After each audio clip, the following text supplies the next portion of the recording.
প্রিয় ছোট ভাই এবং কবি বন্ধু ডক্টর জাহিদ আজিম চমৎকার একটি উদ্যোগ নিয়েছে। সেটি হচ্ছে একদম পদ্মা নদীর পাড়ে চমৎকার একটি সংস্কৃতি কেন্দ্র, পাশাপাশি একটি কালচারাল ট্যুরিজম সেন্টার ও তৈরি করছে, যেটির নাম দিয়েছে পদ্মা পাড়ের বাউলিয়ানা।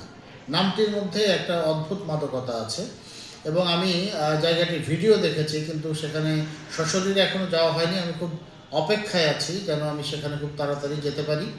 এবং যে ভিডিওগুলো দেখেছি, একদম পদ্মা নদীর পাড়ে ছোট্ট একটি জায়গা, একেবারে সবুজের শ্যামলে ঘেরা, এবং সেখানেও গড়ে তুলছে পদ্মা পাড়ের বাউলিয়ানা, যেখানে সংস্কৃতি চর্চা হবে, পাশাপাশি যাতে যারা সংস্কৃতিকে ভালোবাসে, ট্যুরিজমকে ভালোবাসে, যাতে তারা সেখানে গেলে ঘুরে ফিরে আসতে পারে, পদ্মা নদীতে নৌকায় চড়তে পারে, গোসল করতে পারে এবং ওই পরিবেশটাকে এনজয় করতে পারে, সেরকম একটি ব্যবস্থাও রাখছে।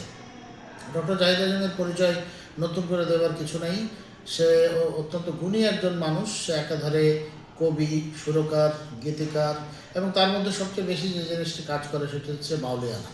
এই বাউল মন থেকেই কিন্তু সে তার নিজস্ব অর্থায়নে এই কাজটি হাতে নিয়েছে, এবং আমার মনে হয় এটি সারা বাংলাদেশে একটি অনন্য উদ্যোগ হিসেবে চিহ্নিত হবে এবং খুব শীঘ্রই সেখানে আমরা সবাই যাব।